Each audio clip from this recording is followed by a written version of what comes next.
Assalamualaikum warahmatullahi wabarakatuh. Kami dari kelompok 2 akan mempresentasikan terkait dengan karakteristik konsumen muslim di Indonesia. Anggota kelompok kami yang pertama Fafa Dwi Agustin Zain dengan NIM 180810102012. Selanjutnya ada saya sendiri Asta Praisni Korina dengan NIM 180810102084 dan Nihal Rana Nakia dengan NIM 180810102110. Table of contents yang pertama ada pasar muslim Indonesia, yang kedua ada dimensi perilaku konsumen, tiga ada unique value proposition, dan yang empat sosok konsumen muslim Indonesia.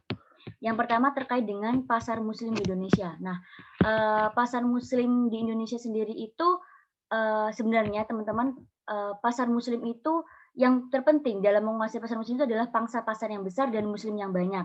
Dan Indonesia sendiri itu memiliki potensi keduanya, di mana negara Indonesia itu termasuk negara mayoritas muslim terbesar di dunia. Ada sekitar 85,2% penduduk Indonesia yang mayoritas muslim. Nah, pasar muslim di Indonesia itu memiliki ciri khas tersendiri. Meskipun di sini penduduk muslim terbesar di Indonesia itu bukanlah negara Islam, sehingga kaum muslim di negeri ini itu terbuka akan segala eksposur perkembangan budaya global. Akulturasi budaya yang diciptakan dari budaya Islam global dan budaya lokal Indonesia ini melahirkan pasar muslim yang unik dan berbeda dengan pasar muslim di negara lain. Dan di sini dalam pasar muslim Indonesia itu perkembangan produk halal di Indonesia itu terus meningkat, bukan hanya dari makanan halal, tetapi produk ini sudah merambah ke fashion, asuransi, dan produk jual beli lainnya. Maraknya pasar muslim ini paling gampang itu dilihat dari tren revolusi hijab, di mana di sini tiba-tiba di seluruh penjuru tanah air itu mendadak tren busana muslim itu menjadi sesuatu yang cool, modern, trendy, dan begitu diminati oleh wanita muslim di Indonesia. Dan di sini dari wanita hijab tersebut tumbuh juga tren kosmetik halal, di mana di sini ditengarai dengan The Wardah Effect. Nah, di bidang seni budaya pun juga terjadi perubahan yang sangat pesat, yakni terjadi pada karya novel, musik, dan film, seperti film Ayat-Ayat Cinta. Nah, di sini pada sebuah berita ada Wakil Presiden Industri Halal di Indonesia ini targetkan pasar muslim menengah. Indonesia itu merupakan pasar yang sangat potensial untuk perkembangan ekonomi dan keuangan syariah. Wakil Presiden sendiri mengatakan industri produk halal di Indonesia ini menargetkan pada kelompok pasar muslim menengah yang populasinya besar. Namun pada kenyataannya Indonesia ini belum memanfaatkan potensi tersebut sehingga hanya menjadi konsumen terbesar produk halal dunia.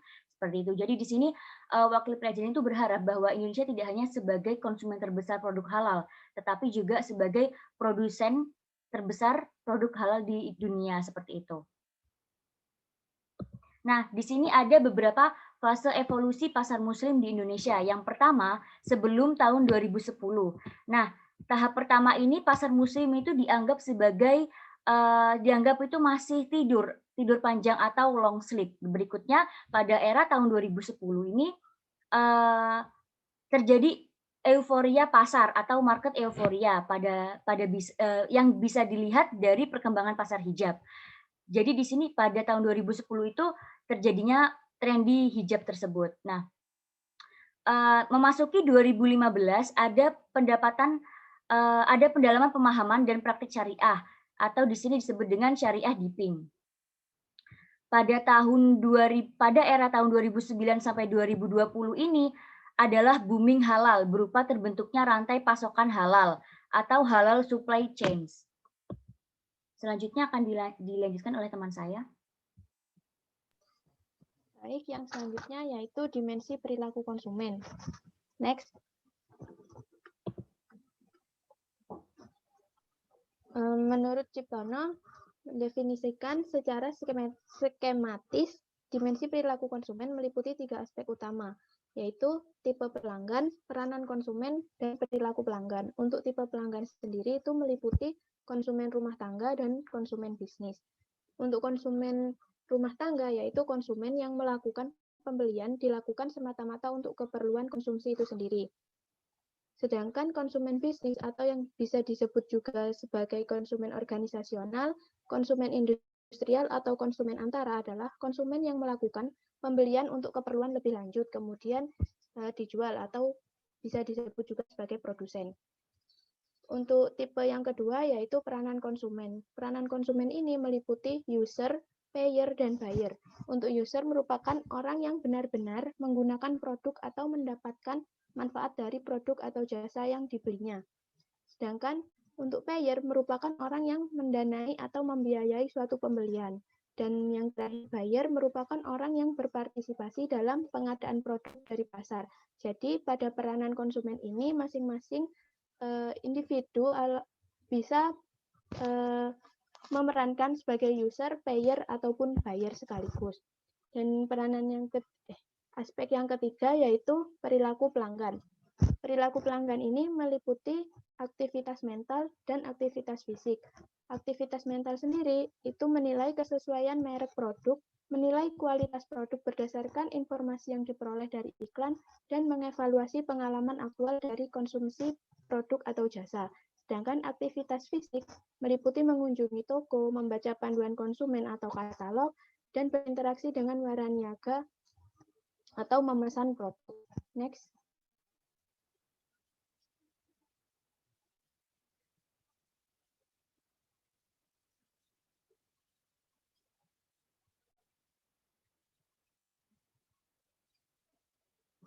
Untuk dimensi perilaku konsumen muslim itu terbagi menjadi dua, yaitu sumber daya atau resource dan adopsi atau adoption. Untuk sumber daya sendiri adalah suatu faktor yang mendorong konsumen dalam melakukan konsumsi, dan hal ini dapat diukur melalui pengeluaran, usia, pendidikan, waktu, dan perhatian. Sedangkan untuk adopsi, merupakan suatu keputusan individu untuk menjadi pengguna sebuah produk. Kemudian pandangan tradisional mengenai proses adopsi ini mengikuti beberapa tahapan. Yang pertama, awareness atau kesadaran. Pada tahapan ini digunakan untuk mengetahui adanya ide baru, namun informasi yang didapat masih sangat terbatas. Yang kedua, interest atau menaruh minat.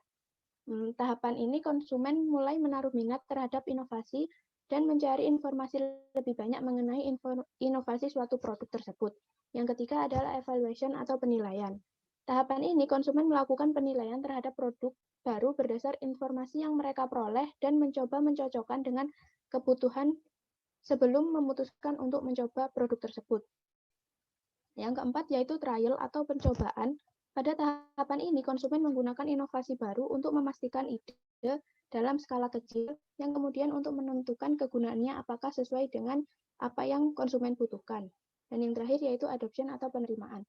Pada tahap adopsi ini, konsumen berdasarkan evaluasinya selama mencoba produk dan merasakan hasilnya untuk pemakaian secara kontinu. Next. Selanjutnya yaitu unique value proposition. Next. Untuk unique value proposition ini adalah jantung dari sebuah bisnis. Jadi tanpa UVP maka mustahil sebuah perusahaan memenangkan persaingan atau merebut hati para pelanggan. UVP didefinisikan sebagai keunikan atau nilai apa yang akan ditawarkan kepada pelanggan dari jasa atau produk yang dimiliki perusahaan. Sehingga apapun bisnis yang dikelola perlu ditemukan UVP apa yang dimiliki. Sepanjang tidak ada UVP di dalam sebuah bisnis tersebut, maka bisnis itu hanya akan menjadi bisnis yang biasa. Kemudian selain ada UVP, ada juga value proposition. Value proposition ini adalah nilai atau manfaat yang ditawarkan kepada pelanggan. Manfaat tersebut terwujud dalam bentuk sekumpulan produk atau jasa. Jadi dapat diartikan bahwa value proposition ini sebagai solusi atau jawaban atas apa yang konsumen butuhkan, atau sebagai pemecahan dari masalah yang konsumen hadapi.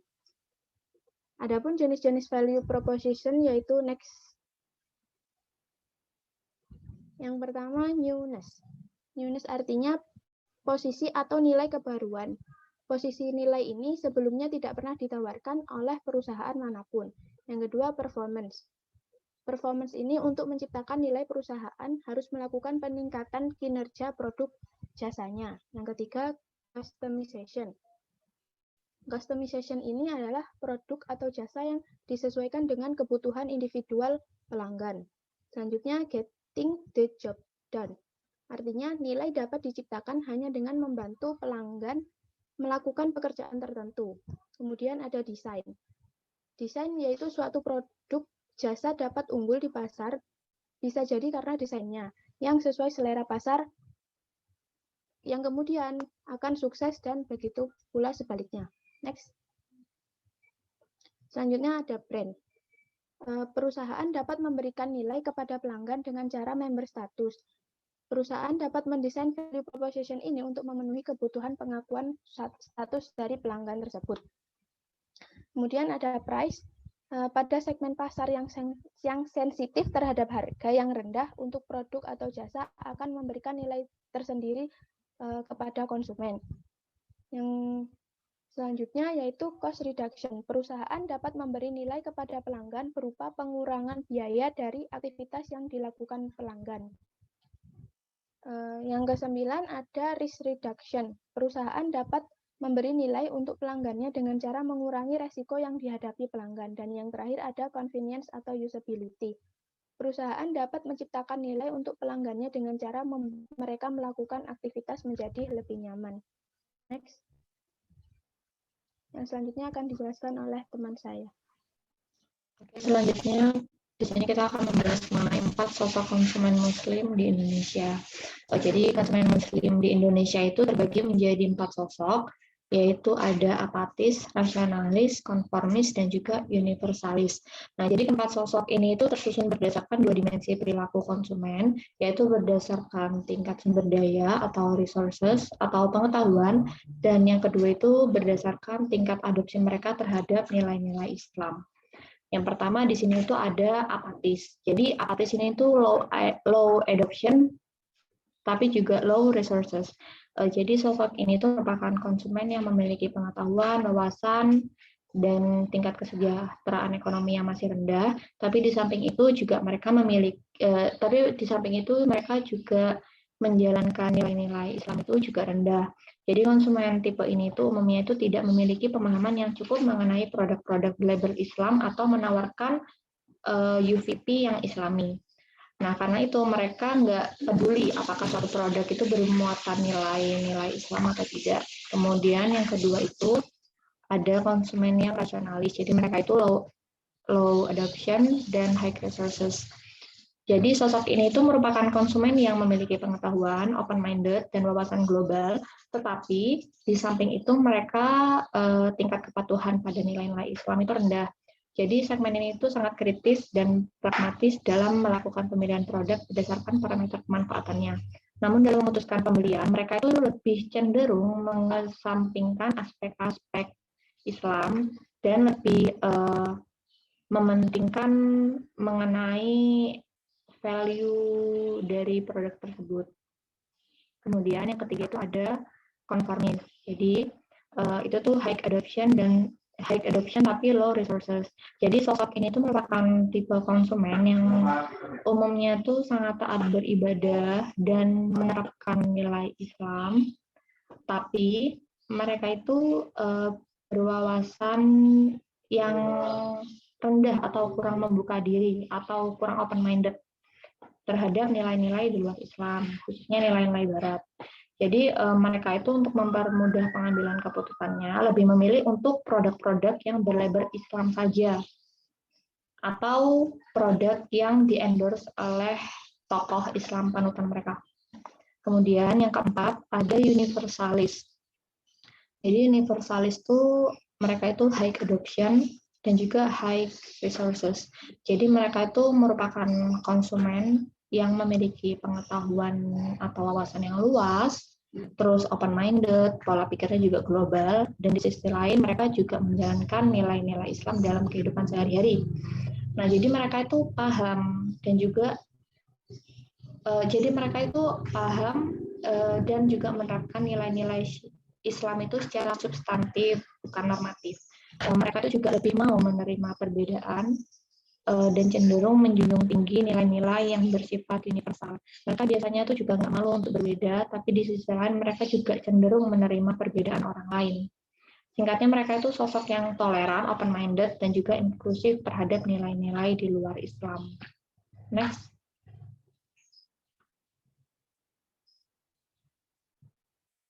Kemudian di sini berdasarkan buku Marketing to the Middle Class Muslim, di sini terdapat 6 prinsip marketing to the middle class Muslim.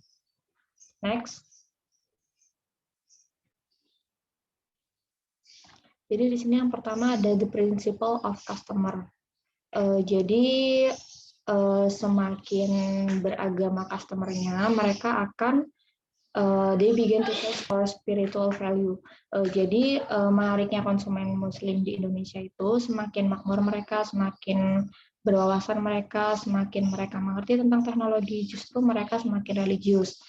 Jadi mereka itu semakin mencari manfaat spiritual dari produk yang mereka beli dan konsumsi, yaitu produk-produk yang menjalankan kepatuhan pada nilai-nilai Islam. Ini berbeda dengan apa namanya? Dengan orang-orang Barat yang dimana ketika mereka beranjak maju, masyarakatnya itu justru lebih tidak percaya akan Tuhan. Kemudian di sini ada yang kedua, the principle of competition. Jadi competition is about building brand personal, connect your brand to the customer's heart. Jadi 4 sosok tadi itu mewakili potret para konsumen Muslim di Indonesia yang memiliki impian, aspirasi, dan nilai serta perilakunya masing-masing. Nah, berdasarkan pemahaman mengenai masing-masing karakteristik tersebut, kita harus tahu bagaimana cara memperlakukan mereka. Kita juga harus membangun personifikasi berdasarkan karakteristik dari masing-masing sosok tersebut, kemudian menciptakan koneksi emosional berdasarkan spiritual dengan mereka. Inilah yang disebut dalam buku ini sebagai brand persona. Kemudian yang ketiga di sini ada the principle of positioning. Be an inclusive brand, be a universal icon. Jadi untuk mengambil hati para konsumen Muslim, kita tuh harus ramah dan merangkul mereka semua dengan cara open-minded, toleran, dan juga berpikiran positif. Kita juga harus mewujudkan itu dengan satu tujuan dalam rangka menghasilkan universal goodness kepada seluruh stakeholders. Kemudian yang keempat, the principle of differentiation. Kemudian untuk membangun diferensiasi yang kokoh dan juga sulit dan juga nggak sulit ditiru oleh para pesaing, nah kita itu harus menjadi merek yang otentik. Jadi nggak cukup hanya sekedar menempelkan label halal pada kemasan produk kita saja, tetapi untuk menjadi brand yang otentik kita juga harus menempatkan atau menerapkan nilai-nilai luhur Islam yang bersifat universal. Seperti itu. Kemudian yang kelima ada the principle of value. Jadi ketika konsumen semakin menuntut manfaat spiritual dari sebuah produk, kita itu harus melihat bahwa nilai tertinggi bagi konsumen itu akan terwujud jika produsen itu mampu menghasilkan